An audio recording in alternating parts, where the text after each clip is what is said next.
Oxon 3 Comunicación Natural. Toyota. Renfe. Nuevo Espacio Elite. San Miguel. Coca-Cola. Universidad de Oviedo.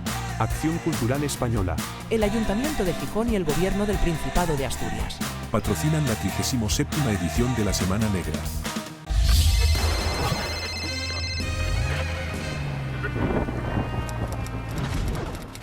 Hola, buenas tardes, casi noches. Vamos a comenzar con esta mesa. En los años 90, no recuerdo ahora mismo a qué altura, la editorial Alfaguara lanzó una biblioteca de autor dedicada a Julio Cortázar y la llamó Queremos tanto a Julio. Hemos querido retomar ese título para este homenaje, este recordatorio, esta celebración, esta reivindicación también de Julio Cortázar en este año en el que se cumplen 110 años de su nacimiento y 40 de su muerte. Y hemos reunido a un elenco de excepción. Empezando por mi extrema derecha, tenemos a Jesús Marchamalo, Premio Nacional de Periodismo Cultural, conocido por todos, que además tuvo ocasión de estudiar, de penetrar en la biblioteca de Cortázar, fruto de lo cual salió un libro que se tituló Cortázar y los libros, que sigue siendo una obra indispensable a la hora de acercarse a la biografía lectora, digamos, de Julio Cortázar. A su izquierda está Javier Serena, escritor, periodista y director de la revista Cuadernos Hispanoamericanos, que es una de las publicaciones que más hace por acercar las literaturas de las dos orillas del idioma. A su lado está Olga Lobo, que es gijonesa, es profesora en la Universidad Paul Valéry de Montpellier y es una de las mayores expertas mundiales en la vida y la obra de Julio Cortázar. Y me acompaña aquí a mi derecha Juan Cruz Ruiz, que también es Premio Nacional de Periodismo Cultural, es periodista, es escritor, es un gran divulgador de la cultura y fue también quien acuñó aquel lema que me refiero de queremos tanto a Julio, y por eso queríamos que él, especialmente él, estuviera en esta mesa. Los cuatro son grandes oradores, son grandes lectores, son grandes conocedores de la obra de Cortázar. La idea es que ellos sean quienes hablen y no yo. Entonces, para darles pie, voy a hacerles una pregunta muy sencilla que dé pie al diálogo. 40 años después de su muerte, ¿por qué hay que leer a Cortázar? ¿Por qué hay que recordar a Cortázar? ¿Por qué hay que reivindicar a Cortázar? ¿Empiezo yo? Como queráis.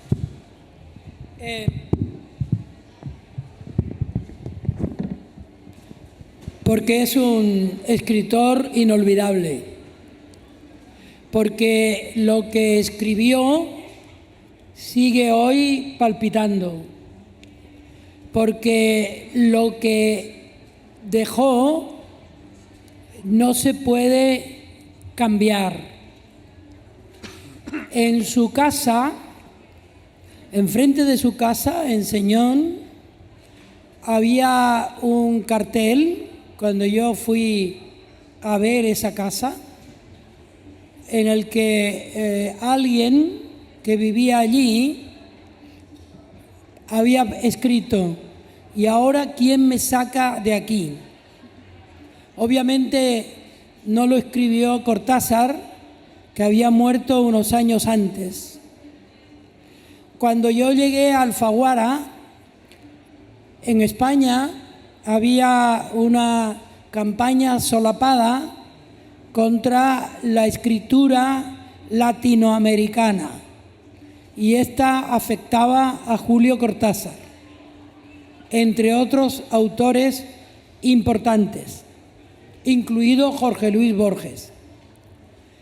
Era la época en que a los sudamericanos se les llamaba peyorativamente sudacas. En la editorial a la que yo llegué, la editorial Alfaguara, teníamos los derechos de Cortázar, pero los libros no estaban en la calle.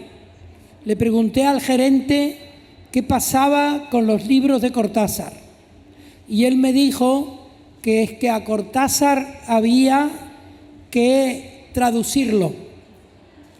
Indignado por esa presunción, yo, como director de la editorial, inicié una campaña que, en efecto, como dice Barrero, la decía, queremos tanto a Julio, hay que leer a Cortázar. El día que hicimos la explicación de la campaña, ya aparecieron las primeras obras que nosotros pusimos en marcha. Cuando hicimos eso, hicimos un acto en Madrid.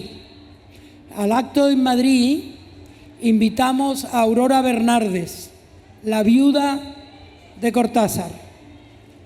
En el camino hacia la Fundación Marc, donde se iba a celebrar ese acontecimiento, encontramos que había un montón de jóvenes que iban corriendo y yo pensé que iban a un concierto. Y le dije a Aurora, Aurora, nos han jodido el acto, porque esto es seguramente un concierto de rock que va a coincidir con el homenaje a Julio. No era un concierto de rock. Esos chicos iban a escuchar a hablar de Cortázar. Salieron los cuentos completos. Nunca hemos vendido, lo digo porque yo estaba allí, tantos libros de esa colección de cuentos completos, donde están Bryce Echenique, Onetti, Mario Vargas Llosa, tantos, nunca habíamos vendido tanto, porque hasta hoy Julio Cortázar, aquel al que había que traducir, hasta hoy esos cuentos completos se siguen vendiendo igualmente en España que en América Latina. Yo estoy muy agradecido a la historia por haberme puesto en las manos el libro Rayuela cuando yo tenía nada de años con respecto a los que tengo ahora, y ese libro, Rayuela, me hizo atarme como si fuera un poseso a la escritura de uno de los autores más importantes del siglo XX.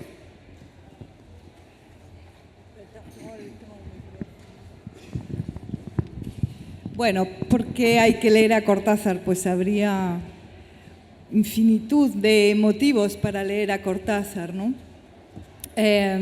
Primero, efectivamente, felicitar la labor de la editorial Alfaguara por todo lo que ha hecho para volver a traernos a Cortázar en nuevas ediciones y promocionar el hecho de que hay que leer a Cortázar.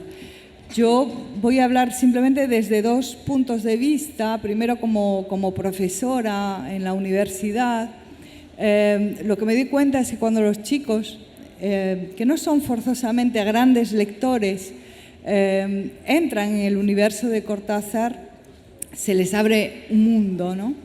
Él tenía una referencia en la literatura francesa, en poetas como Rimbaud, por ejemplo, que decía que el lenguaje, la literatura, debía servir para abrir puertas y ventanas, tirarlo todo por la ventana y tirar la ventana, ¿no? Y empezar de nuevo.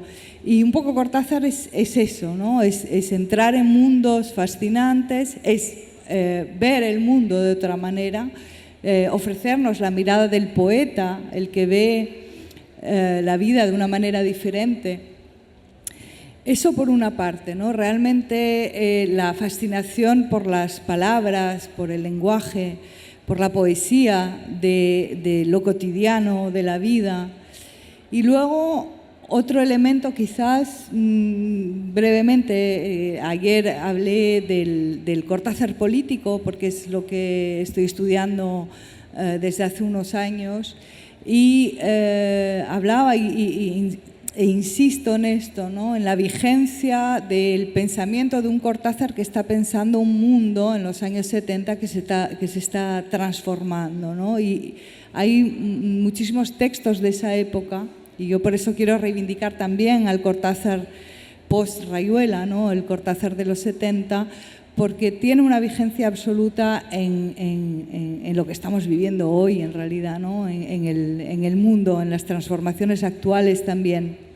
Y para eso voy a traer a Ricardo Piglia, otro autor argentino que seguramente conocen, que él dijo, ¿no? Que había que repensar a Cortázar y releerlo, ¿no? Porque Cortázar inventó maneras de escribir desde el microrrelato, desde la autoficción, desde un diálogo con otras artes, como el cine, como la música, como el arte, la pintura, la fotografía, el cómic,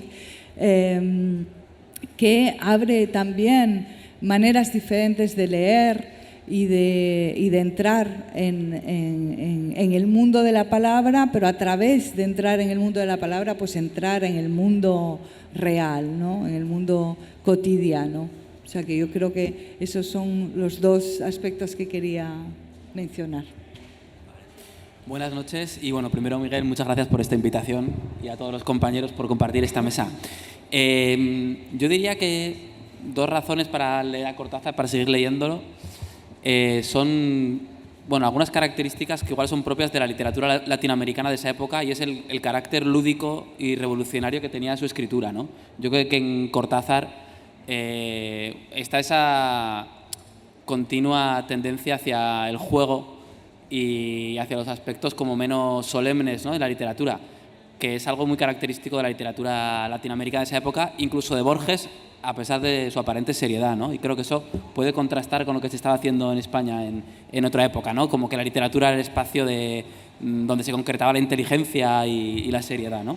Eso está, todo el mundo conoce probablemente los Cronopios y las Famas, pero muchos otros libros suyos que igual son como los libros B o más secundarios, como La Vuelta al Mundo en 80 días, Último Round, el libro de Manuel, son como libros como más collage, ¿no? Libros un poco más indefinidos, ¿no? Son libros como que se resisten a ser de un género, se resisten a ser novelas, se resisten a ser diarios, se resisten a ser crónicas, y eso está en esos libros, ¿no? Donde él combina el viaje, la experiencia. Y bueno, aparte de esos libros, yo creo que en sus relatos, que igual es lo más característico, también se percibe, ¿no? Esa vocación por el juego y por la parte lúdica, ¿no? De la literatura. Y luego también revolucionario, ¿no? Él decía que un escritor debía ser revolucionario primero como escritor, y que lo diga él, que tenía un compromiso político tan grande, pues creo que es significativo, ¿no? Y lo hace además una persona con, bueno, como ha dicho Olga y Juan, con un grandísimo conocimiento literario, ¿no? O sea, él era un revolucionario de la literatura con una formación muy grande, y creo que no es casual que sus primeros libros, El Bestiario, lo publicara con 37 años, ¿no? Que es una persona que había leído, había escrito mucho, pero él aparece en el momento en que puede escribir algo que funciona de una manera imperfecta, ¿no? Porque él creo que buscó esa escritura como que fuera espontánea, como la música que a él le gustaba, ¿no? Como el jazz y bueno, como toda la cultura de la época, porque creo que se puede decir, aunque hoy la estética de Cortázar nos resulte un poco antigua, ha pasado muchos años, que fue un escritor como muy pop, ¿no? En la época, en los años 60. Y creo que su conocimiento tan profundo de la literatura le permite esa escritura como aparentemente descuidada, aparentemente antisolemne, y que sin embargo creo que formalmente es de una brillantez pues muy conseguida, ¿no? Entonces bueno, yo creo que todos los autores tienen aspectos que han envejecido mal y otros bien, y de él tomaría probablemente eso, ¿no? Su conocimiento literario y yo creo que su vocación, que está volcadísimo en su vida y en su obra, y su voluntad de ser lúdico y ser revolucionario hasta el final, casi siendo cada vez más lúdico y revolucionario, ¿no? Creo que hasta sus últimos días trató de ir a más en eso, ¿no? Muchas gracias. Bueno, perdón que estoy un poco afónico. Buenas tardes, un placer estar aquí. Gracias, Miguel, por convocarnos. Es mi primera Semana Negra y todavía estoy aturdido. La verdad es que hay pocos lugares, creo que serán conscientes todos ustedes. Espero que para bien. Sí, claro.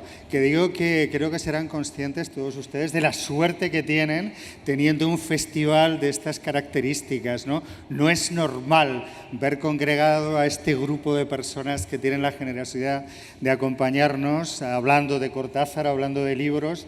Es un lujo y estamos, ya digo, agradecidísimos de haber podido venir este año a vivir por primera vez esta aventura a la que apoyamos, animamos, alentamos de la Semana Negra. Yo, más que contar por qué hay que leer a Cortázar, me gustaría contar por qué leíamos y por qué leímos a Cortázar.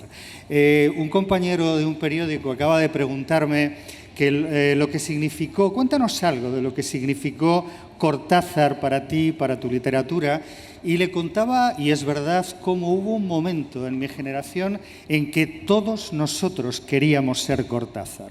Nos levantábamos por la mañana y íbamos corriendo al espejo del cuarto de baño a ver si se había producido ese prodigio, esa conversión en aquel escritor que para nosotros era un ser completamente fabulado. Era alguien, se contaba de él, bueno, que vivía en París con ese pelo negro, tizón que tenía, y contaban de él que tenía una enfermedad que le impedía envejecer. Fijaos si no era una persona fabulada, ¿no? Había sido lampiño hasta que tuvo 50 años y tenía, ya digo, se contaba una enfermedad que le impedía envejecer. Todos queríamos ser Cortázar, todos queríamos escribir como él, todos le copiamos en nuestros primeros cuentos sin éxito, porque con Cortázar descubrimos esa parte, como contaba Javier, poco solemne de la literatura. Descubrimos que uno podía jugar con la literatura y descubrimos de su mano la provocación, la sugerencia, la imaginación. Yo no leí, lo primero que leí de él no fue Rayuela, tengo un viejo ejemplar por casa que todavía rodando, sino que leí esos libros almanaque que eran una sorpresa en sí mismos. No sé si habéis leído a Cortázar, pero esos pequeños cuentos donde daba instrucciones para llorar, para quitarse un jersey, para subir una escalera, era algo que nos provocó, ya digo, perplejidad, admiración, desasosiego, porque por fin alguien nos explicaba en un cuento cómo subir una escalera, cómo llamar a un escalón, en fin, ya digo que fue ese descubrimiento de esa otra literatura posible que hasta entonces de la que no éramos conscientes. Yo, mira, venía leyendo, está mal que lo diga, ha tenido la amabilidad el Ministerio de Transportes de extender nuestro viaje esta mañana hasta Gijón, casi hora y cuarto, y me ha dado tiempo a recordar este libro, Cortázar y los libros, que escribí en 2011 y del que tampoco me acordaba mucho. Es un libro que tiene que ver con ese Cortázar fabulado que descubro, que propongo descubrir a través de su biblioteca, de sus libros. Ahora hablo de eso, pero brevemente empiezo contando que yo nunca conocí a Cortázar. Cortázar murió cuando yo tenía 24 años, podía haber viajado como tantos otros escritores y lectores a París, porque siempre contaban, recibía generosísimo a cualquier escritor joven que aparecía por París a verle. Yo nunca le conocí, nunca estuve con él, nunca le entrevisté, nunca tuve una relación, nunca lo vi en persona, y por tanto hablo de esta idea casi imaginada que tenemos de Cortázar. En un momento, hace unos años, hace 10, 15 años, me entero de que los libros de Cortázar, los libros que tenía en su casa Cortázar cuando murió en la Guy Martel en el 84, estaban en Madrid y estaban en la Fundación Juan March.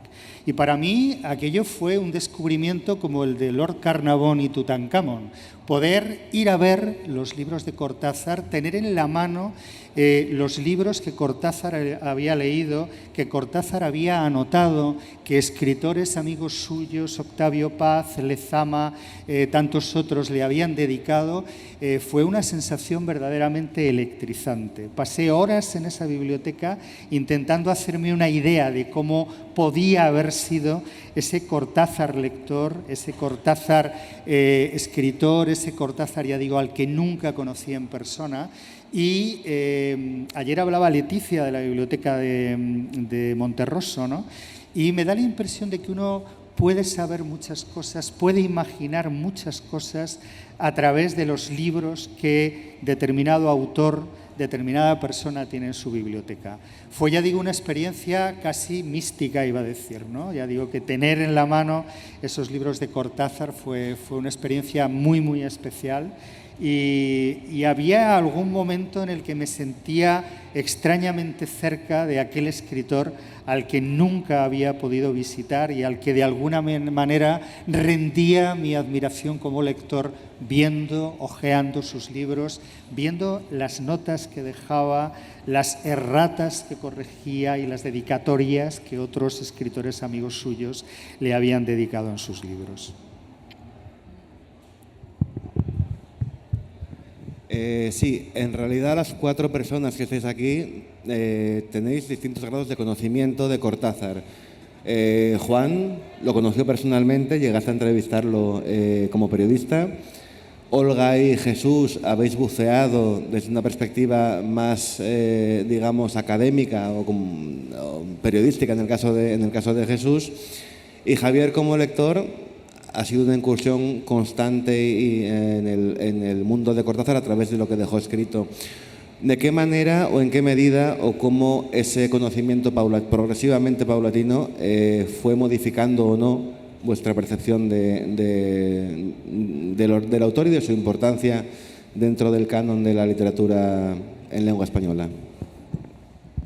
Bueno, Cortázar forma parte de lo que de algún modo se puede decir que es el país mejor escrito de la tierra, por lo menos el país en español mejor escrito de la tierra, porque no conozco, aparte del siglo de oro español y otras épocas de otros países o de otros autores, tan importante como el siglo XX literario de Argentina, incluyendo a personas como Piglia, Borges, obviamente Cortázar. En un libro que estuvo mucho tiempo sin ser publicado y que hace 2 años se publicó en España, hablan de Cortázar Mario Vargas Llosa y Gabriel García Márquez. Y ahí García Márquez dice que el mejor escritor argentino, verdaderamente argentino, era Cortázar, porque se lanzó la especie muchos años de que era un escritor francés que escribía en el castellano de Argentina, y eso es absolutamente falaz. De hecho, los libros de Cortázar, todos ellos tienen como arranque, desde los premios, la vida dicha en argentino. No hay un escritor tan argentino, o por lo menos a mí no me lo parece, de los que he leído, que tengan una situación en el abecedario como la que él tiene en el lenguaje argentino. En esa, digamos, relación que tiene Cortázar con España, por otra parte, debo decir que la Fundación Marc tiene esos libros porque Aurora Bernardes, que estuvo en aquella presentación, consideró que era la Fundación Marc la que merecía tener ese legado. Por otra parte, cuando yo conocí a Cortázar, él era un hombre, un trotamundos. Luego lo vi otra vez en Madrid, luego lo entrevisté y finalmente, antes de su muerte, supe de su estancia en Segovia con su amigo Mario Musnik, después de uno de los más emocionantes viajes sentimentales que ella haya protagonizado nunca Cortázar, que fue el que dio de sí Los autonautas de la cosmopista. Hay muchos elementos en la vida de Cortázar que son emocionantes. Su viaje a Nicaragua, su regreso, su dolor y su muerte fueron para mí parte integrante de su modo de existir en una vida que de pronto fue a los 70 años cercenada como si fuera el final de un llanto por Carol Dunlop.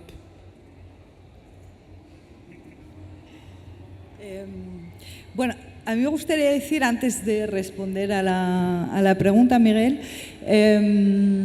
que efectivamente una cosa que dijimos de alguna manera, pero quizás no con bastante fuerza y personalmente, dentro de lo lúdico que es Cortázar, que no nos olvidemos que se pasa muy bien leyendo a Cortázar, porque era divertido, ¿no? Y de hecho me hizo pensar el hecho de que también tuve la suerte de trabajar en la Biblioteca Cortázar en Madrid, y era un lector, que es una biblioteca de autor. Uno puede ir siguiendo verdaderamente las pistas de las lecturas y de cómo leía y lo que él destacaba, ¿no? en esos libros, porque era un lector que maltrataba los libros, ¿no? Subrayaba, ponía notas, se enfadaba cuando algo no le gustaba. Eso está bien explicado en el libro de Jesús, está muy interesante porque da por ahí muchas pistas del lector que era Cortázar, ¿no?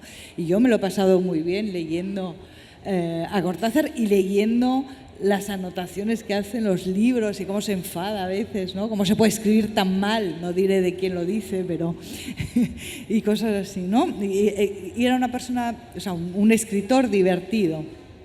Una persona, creo que era muy amorosa, según los que lo han conocido. Después, yo sí que he ido modificando al ir estudiando a Cortázar, porque el primer Cortázar que estudio es el Cortázar experimental, narrador de destrucción de lo que es la novela tradicional, y el segundo Cortázar que estudio es el Cortázar más político, como digo, de los 70, y efectivamente podemos considerar que Cortázar es un escritor argentino, es él el primero en hablar de Roberto Arlt, de Leopoldo Marechal, de rescatar a esos autores argentinos que estaban un poco olvidados de alguna manera, que rescata a Macedonio Fernández, y en eso es muy argentino, efectivamente, pero también me he dado cuenta de que, o sea, sin decir es un escritor francés, no es esa la idea, ¿no? Pero es decir, es un escritor mundo, ¿no?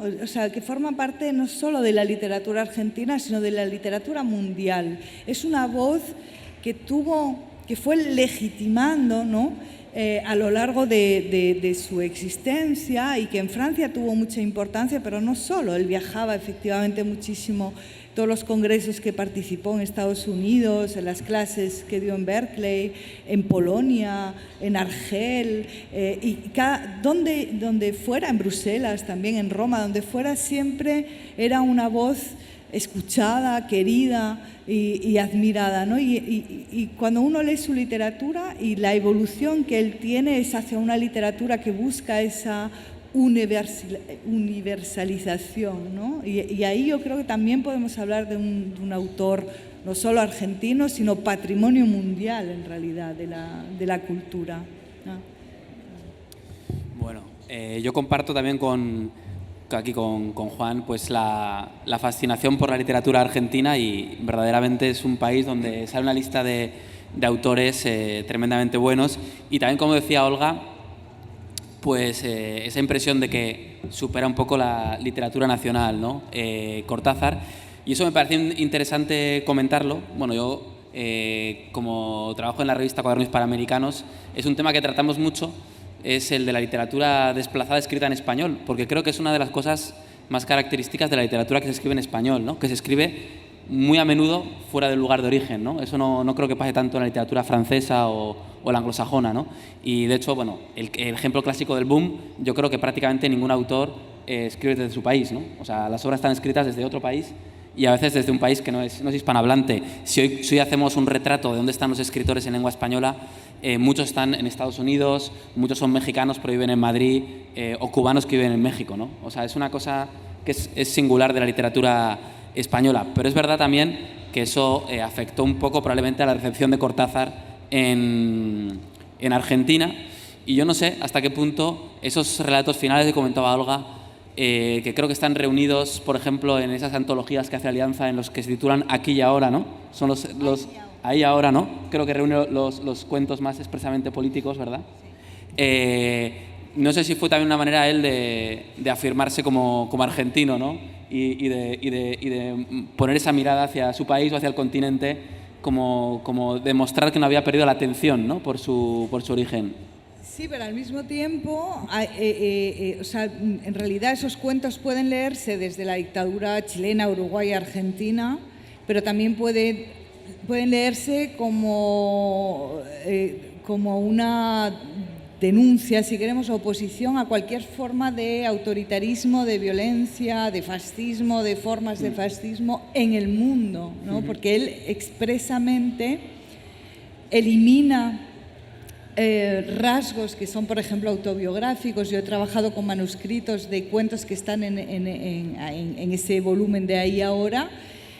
Concretamente, Texto en una libreta, por ejemplo, es un cuento que él escribió en los años 40, que retoma en los 70 para publicarlo en Queremos tanto a Glenda, y elimina absolutamente cuestiones que podían identificar al narrador con el autor, por ejemplo, ¿no? Y lo abre hacia una lectura más universalizante, ¿no? A pesar de que esté localizado en Argentina y en una época, en los 40, etcétera, lo abre y es mucho más universal la lectura que es posible hacer. Sí, bueno, yo creo también que Cortázar tuvo siempre esa voluntad, ¿no? Desde luego de no ser un autor nacionalista de Argentina ni estrictamente latinoamericano, y de hecho, bueno, ahí está de manera tan expresa el puente con Europa y América, ¿no?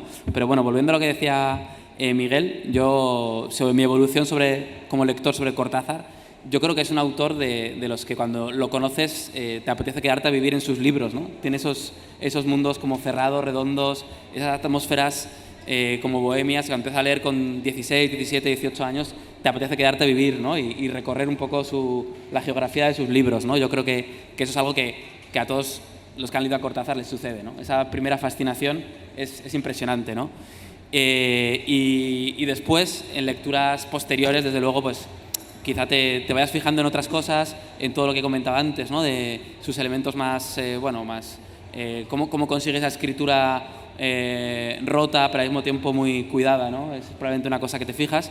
Y también me parece muy interesante en él cómo es una persona a la que consiguió eso que tiene Olga en la camiseta, que la literatura le transformara, ¿no? Yo creo que eso se ve, por ejemplo, en sus cuentos de niños. Suelen ser niños tristes, niños enfermos, ¿no? Él fue un poco un niño, pues como decía también Jesús, que tuvo enfermedades de crecimiento, de hormonas, etcétera, y creo que era tartamudo, ¿no? Probablemente fuera un niño que se concibiera así como solitario, ¿no? Hijo único, bueno, tenía una hermana, ¿no?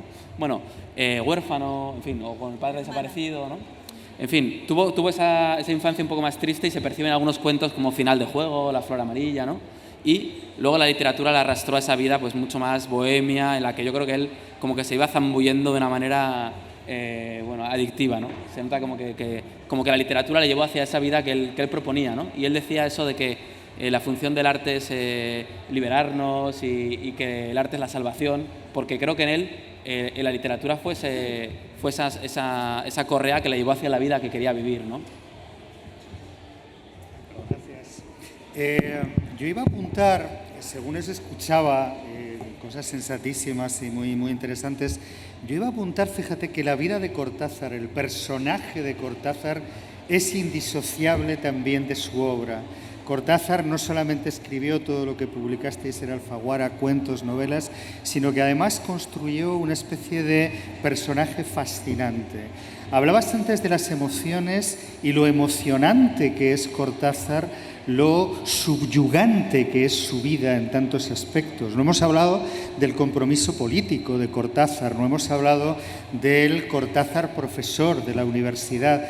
Profesor Largázar lo llamaban sus alumnos porque medía 1,93. Hay una entrevista que os sugiero ver si os apetece en el programa A Fondo con Soler Serrano, donde Soler Serrano elogia lo alto que es y le dice, bueno, usted mide 1,95, a lo que Cortázar, nervioso, fumando todo el tiempo, dice, no, es 1,93, mido 1,93. Y Soler le dice, no empiece quitándose centímetros, que es un momento de esos de la televisión absolutamente memorable. Era un personaje que debía ser muy impresionante, un tipo alto, delgado, que, insisto, no envejeció prácticamente hasta el final de su vida, fue profesor de universidad, trabajó durante muchísimos años como traductor, era un enorme viajero, iba, volvía. Tenía un compromiso político que también nosotros admiramos mucho. Mi generación no fue la generación de la Revolución Cubana, que fue la de Cortázar, pero sí fue la generación de la Revolución Nicaragüense y el compromiso político con Cuba y con Nicaragua era algo que creo que tampoco se puede obviar. Contaba antes Juan cómo aquel día que presentaron la editorial Alfaguara los libros de Cortázar, había una revolt de jóvenes en torno al fenómeno Cortázar, y llama muchísimo la atención esa vinculación, ese hilván secreto que hilvanaba Cortázar con los jóvenes y que lo sigue haciendo. Mis hijos siguen fascinados con Cortázar. Es de esos pocos escritores que saltan de una generación a otra y que provocan idéntica admiración en jóvenes lectores. Es de esos pocos escritores de los que cuando visitas su tumba en Montparnasse, lo he apuntado para no decirlo mal, si van a Montparnasse, acérquense a ver la tumba de Cortázar, porque es de esos pocos escritores que sigue todavía convocando a su alrededor emoción, amor, admiración, subyugación. Es costumbre dejar sobre su lápida, que siempre está llena, dejar paquetes de tabaco, dejar billetes de metro, dejar pequeños dibujitos en papeles, poemas, libros abiertos. Y no hay tantos escritores que digo que más allá de su obra o paralelamente a su obra despierten tanta admiración, tanta complicidad y tanto amor por parte de sus lectores. Hablabas de ese viaje al molino se llamaba el Molino del Salado, creo recordar, está en Segovia, y este año se cumplieron 40 años de ese viaje. Era un viaje que hizo Cortázar, invitado por Mario Muchnik. Estaba muy enfermo, yo no sé hasta qué punto él era consciente de lo enfermo que estaba. Seguía todavía muy afectado con la muerte de Carol, pero lo convenció Muchnik para que para que se pasara unos días con ellos. Se cumplían, ya digo, este año 40 años y intenté hablar con Nicole Muchnik, la mujer de Mario, para que nos contaba cómo fueron esos días. Porque lo cuenta Mario en alguno de sus libros. Habla, por ejemplo, de cómo un día paseando por el campo apareció un Land Rover de la Guardia Civil del que se bajaron 2 números que un tanto, te digo, pues esto, como llega la Guardia Civil, se acercaron y preguntaron, ¿es usted Julio Cortázar? A lo que todo el mundo se quedó un poco así, a ver qué va a ocurrir a continuación. Sí, soy yo, les dijo, y le dijeron, es que hemos traído unos libros para que nos los firme.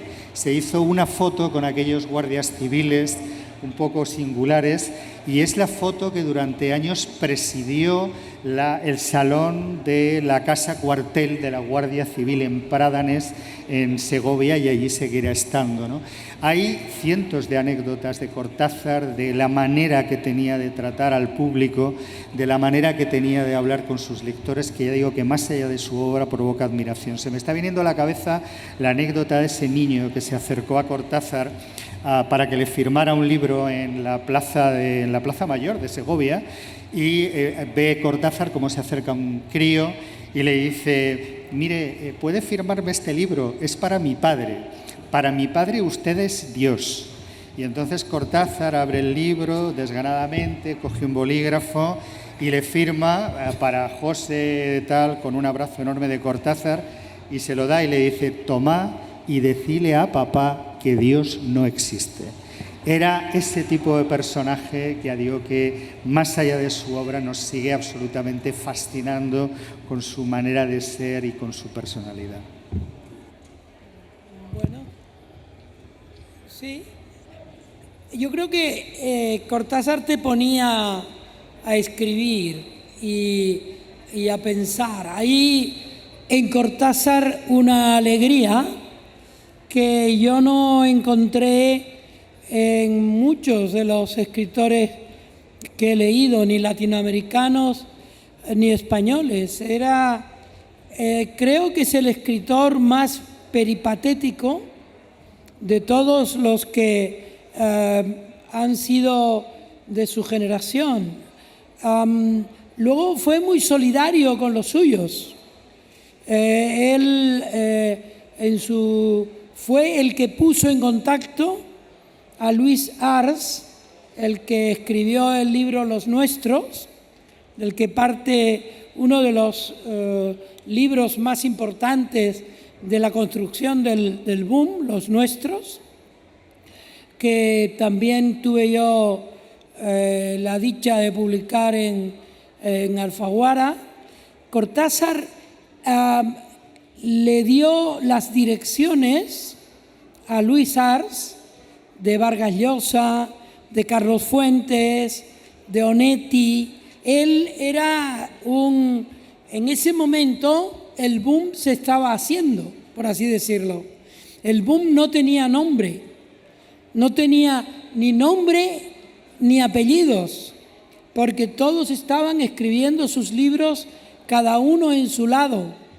Y Ars, gracias a Cortázar, sobre todo, construyó ese libro que hoy es un tesoro de la historia de cómo se ha hecho la literatura en español a partir de la cesura que hubo entre la literatura, por ejemplo, de Rómulo Gallegos y la literatura que vino luego, la literatura de Carlos Fuentes, sobre todo de Vargas Llosa y sobre todo de Gabriel García Márquez. La literatura en español le debe a Cortázar el riesgo, a Vargas Llosa la minuciosidad, a García Márquez la imaginación basada en la realidad que lo llevó a contar desde un minúsculo sitio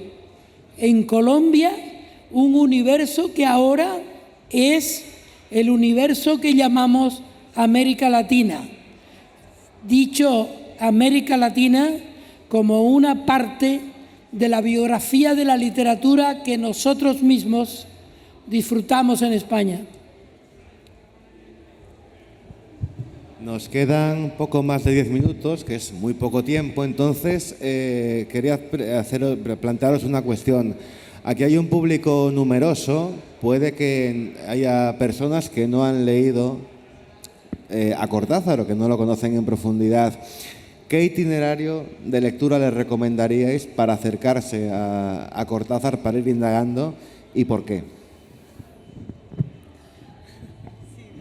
Bueno, ya que me dejan ser el primero y no me roban el libro, yo recomendaría empezar con el que quizá para mí es mi texto favorito de él, que es El Perseguidor, y que además, bueno, tiene que ver un poco con lo que yo he comentado en esta charla, que bueno, así como decía Jesús Marchamalo, que Cortázar hacía esa dedicatoria diciendo que no hay Dios, yo creo que él tenía un respeto tan grande por la creación, por los artistas y por ese mundo, ¿no? Que aparentemente cuando lo tratas puede parecer un poco frívolo, pero yo creo que identificaba con la escritura, con la música, como en los artistas como una especie de, no sé, de personas que en cierto momento se iluminaban, ¿no? Y expresaban lo mejor que tenemos dentro, ¿no? Y contar eso creo que no contradice ni su compromiso político ni su conciencia, ¿no? de ser un argentino que vivía a veces sin poder volver a su país, con la conciencia del continente en el que pasaban tantas cosas en esa época.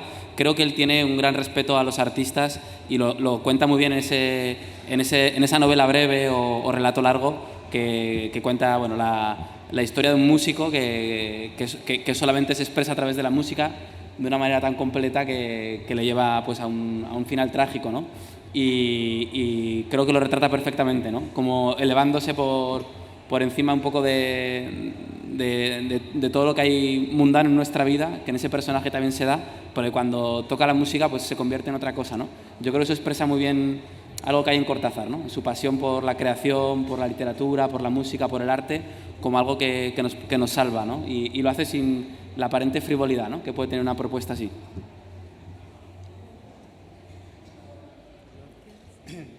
Gracias. Estaba buscando, perdonad, hablando... Bueno, hay dos cosas que me han interesado mucho. La alegría de la obra de Cortázar. Es una obra alegre la de Cortázar, es una obra gustosa de leer. Es algo que en estos días que todos tenemos en los que nos peleamos con la vida, si lees a Cortázar es uno de esas lecturas que estás deseando llegar a casa para incorporarte a esa propuesta y a ese mundo tan distinto a este nuestro que a veces plantea. Estaba buscando dedicatorias de algunos escritores contemporáneos suyos, porque fue un escritor, hablabas de su solidaridad, de su cariño hacia otros escritores, y fue un escritor verdaderamente muy admirado. Era muy querido por sus contemporáneos. No siempre ocurre, como ustedes saben perfectamente, que tus contemporáneos te quieren y te valoran. Y estaba seleccionando algunas de las dedicatorias que uno puede encontrar en sus libros. Por ejemplo, Lezama Lima le escribe: para Julio Cortázar, el misterio de la amistad se iguala en ti a la alegre sorpresa de toda tu obra, a esa fiesta de la epopeya que es tu escritura, la danza del intelecto entre las palabras según Pound. Mi admiración, concluye, te puede abrazar. Zambrano, para Julio Cortázar, en el amor de la llama que consume, aunque de pena, estos claros del bosque, aquel donde amaneció la inacabable amistad de corazón. Pienso en Lezama y en Alexandra Pizarnik, naturalmente. Te abraza María Zambrano. Y esta que me encanta, de Onetti, el difícil Onetti, como ustedes saben, el áspero a veces Onetti, Juan le conocía bien, el maravilloso Onetti, que pasó los 11 últimos años de su vida en la cama porque el mundo ya no le aportaba nada que le interesaba más que leer sus novelitas, beber whisky y fumar, y que le firmó en uno de sus libros esta dedicatoria: para Julio Cortázar, que abrió un boquete respiratorio en la literatura tan anciana, la pobre. Creo que son tres dedicatorias que explican bastante bien lo que hemos querido decir de Cortázar en esta mesa, esa obra llena de sorpresa, de falta de solemnidad, de alegría. Y hay muchas cosas que uno puede leer sin riesgo de Cortázar, pero yo apostaría a esos libros Miscelánea, Último Round, La Vuelta al Día en 80 Mundos, historias de cronopios y de famas, porque son libros que probablemente no tengan que ver nada con nada que hayáis leído hasta ahora, y os va a plantear un Cortázar lleno de sugerencia, de sorpresa, de revolución literaria. Y hay textos en estos libros, son libros muy breves, fragmentarios, que creo que aportan cosas sobre nuestro propio mundo, miradas a cosas que estamos habituados a ver, pero que en las que Cortázar nos hace fijarnos de una manera diferente. Hay dos anécdotas de Onetti. Una se refiere a la dentadura de Vargas Llosa.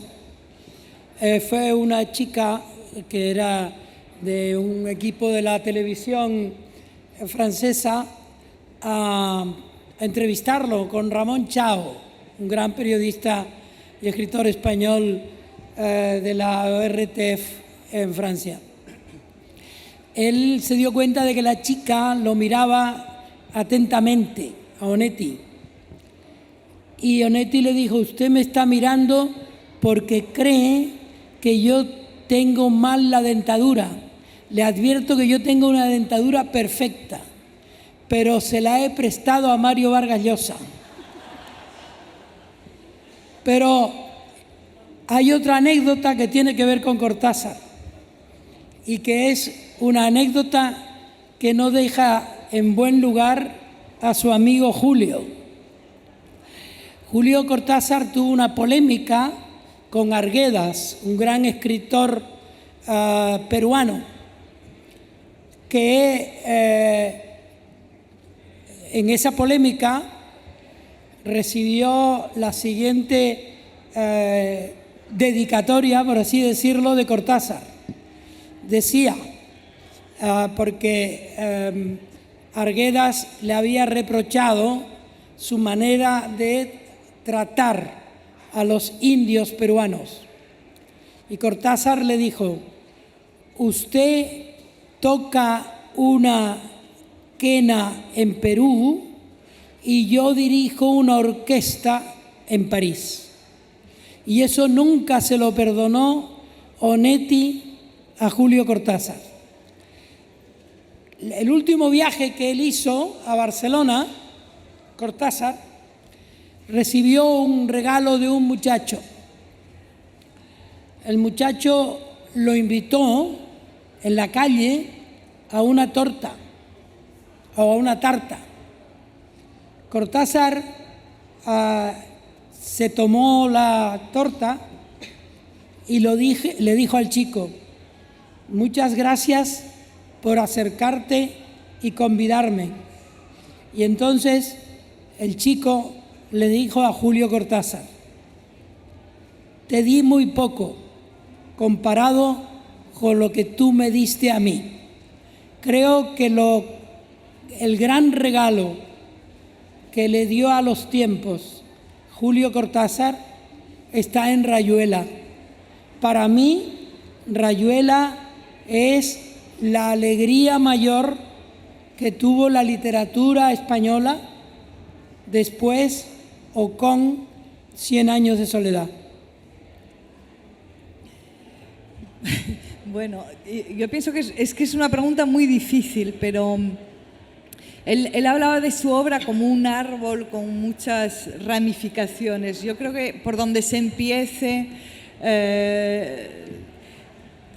está bien, porque todo es fascinante lo que escribe. Quizás lo más fácil, entre comillas, sean efectivamente los cuentos, pero por donde se empiece va a ser una entrada en un mundo fascinante, ¿no? Lo peligroso, y quizás con esto voy a terminar, lo peligroso es que una vez que se lea Cortázar se vuelve uno muy exigente con la literatura, entonces después gustan menos ciertas cosas.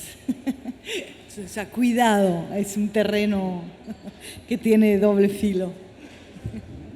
Podríamos seguir hablando mucho tiempo más, pero hemos llegado al límite del tiempo. Así que simplemente voy a cerrar recordándoos que hay que leer a Cortázar y pidiendo que les dediquéis un fortísimo aplauso a nuestros contertulios de esta noche.